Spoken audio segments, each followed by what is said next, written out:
ناظرین آداب، مورخہ 2 اگست 2025 مطابق 7 سفر المظفر 1447 ہجری کے اوسطنامہ 22 ایڈیشن میں آپ کا خیر مقدم ہے۔ پیش خدمت ہیں اوسطنامہ میں شائع خاص خبروں کی تلخیص۔ بہار میں ووٹر لسٹ کی نظر ثانی یعنی SIR کے عمل پر اپوزیشن پارٹیوں نے گہری تشویش کا اظہار کرتے ہوئے لوک سبھا کے اسپیکر اوم برلا کو ایک مشترکہ خط لکھا ہے، جس میں پارلیمنٹ کے موجودہ اجلاس کے دوران اس اہم معاملے پر فوری اور تفصیلی بحث کرانے کا مطالبہ کیا گیا ہے۔ اپوزیشن کا کہنا ہے کہ بہار میں ووٹر لسٹ کی خصوصی نظر ثانی کا عمل معمول سے ہٹ کر نظر آتا ہے۔ خط میں کہا گیا ہے کہ الیکشن کمیشن کی جانب سے اندیا دیا گیا ہے کہ اسی طرز کی مہم جلدی ہی پورے ملک میں شروع کی جائے گی۔ اس تناظر میں اپوزیشن پارٹیوں کا موقف ہے کہ ووٹر لسٹ کی نظر ثانی کا معاملہ صرف ایک انتظامی قدم نہیں بلکہ یہ براہ راست حق رائے دہی، جمہوری شفافیت اور منصفانہ انتخابات سے جڑا ہوا معاملہ ہے، جس پر خاموشی ناقابل قبول ہے۔ امریکہ کے صدر ڈونلڈ ٹرمپ نے ہندوستان پر 25% ٹیرف اور روس کے ساتھ تجارت پر جرمانہ عائد کرنے کا اعلان کیا ہے، یہاں تک کہ ہندوستان اور روس کو مردہ معیشت بھی قرار دیا۔ اس دوران مرکزی وزیر تجارت پیوش گوئل نے ہندوستان کی پارلیمنٹ سے سخت پیغام دیتے ہوئے دو ٹوک الفاظ میں کہا ہے کہ ہندوستان اپنی گھریلو صنعتوں کی حفاظت کرے گا۔ مرکزی وزیر پیوش گوئل نے زور دے کر کہا کہ کسی بھی تجارتی معاہدے پر تبھی اتفاق کیا جائے گا کہ جب ہندوستان کے قومی مفادات سے سمجھوتا نہیں کیا جائے گا۔ انہوں نے کہا کہ حکومت ہمارے کسانوں، کارکنوں، کاروباری افراد، برآمد کنندگان، MSME اور صنعت کے تمام طبقات کی فلاح و بہبود کو سب سے زیادہ اہمیت دیتی ہے۔ کانگریس کے لیڈر اور لوک سبھا میں قائد حزب اختلاف راہل گاندھی نے جمعہ کو پارلیمنٹ کے احاطے میں میڈیا سے بات کرتے ہوئے الیکشن کمیشن پر سنگین الزامات عائد کیے۔ انہوں نے کہا کہ بہار میں جاری SIR یعنی ووٹر لسٹ کی خصوصی جانچ دراصل ووٹوں کی چوری کی ایک سازش ہے، جس میں خود الیکشن کمیشن بھی ملوث ہے۔ راہل گاندھی نے کہا کہ ہمارے پاس کھلے اور بند ثبوت ہیں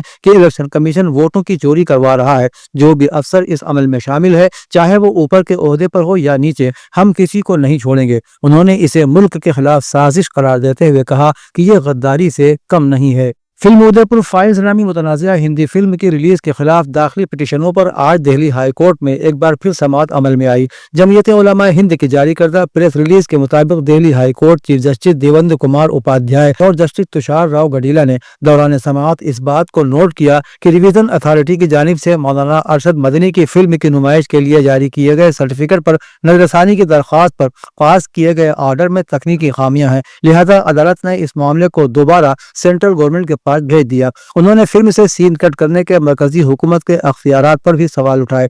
عدالت نے ریویژن اتھارٹی کو حکم دیا ہے کہ وہ فریقین کے دلائل کی سماعت کے بعد فیصلہ صادر کرے۔ ہائی کورٹ میں مقدمے کا فیصلہ ہونے تک فلم کی نمائش پر روک جاری رہے گی۔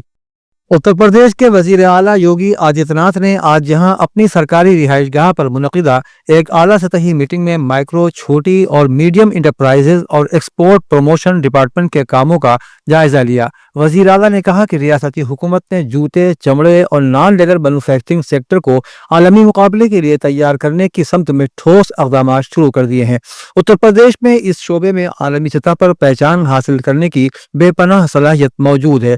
ریاست کے روایتی ہنر، تربیت یافتہ افرادی قوت، خام مال کی کثرت اور آگرہ، کانپور اور اناؤ جیسے مضبوط صنعتی مراکز کی موجودگی کے پیش نظر ایک جامع، عملی اور نتیجہ خیز پالیسی بنانے کی ضرورت ہے۔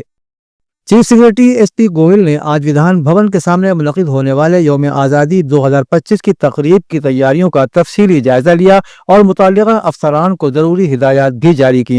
اجلاس میں چیف سیکرٹری نے ہدایت دی کہ یوم آزادی کی تقریب کو باوقار، روایتی اور دیدہ زیب انداز میں منعقد کیا جائے۔ انہوں نے کہا کہ تمام سرکاری دفتروں میں صبح 9 بجے کے بعد معزز وزیر اعلیٰ کا خطاب محکمہ اطلاعات کے ذریعے ویڈیو لنک پر نشر کیا جائے اور اسے LED اسکرینوں پر بھی دکھایا جائے۔ انہوں نے بتایا کہ 15 اگست کو یوم آزادی کے موقع پر ودھان بھون کے سامنے منعقدہ تقریب میں معزز وزیر اعلیٰ پرچم کشائی کریں گے اور عوام سے خطاب کریں گے۔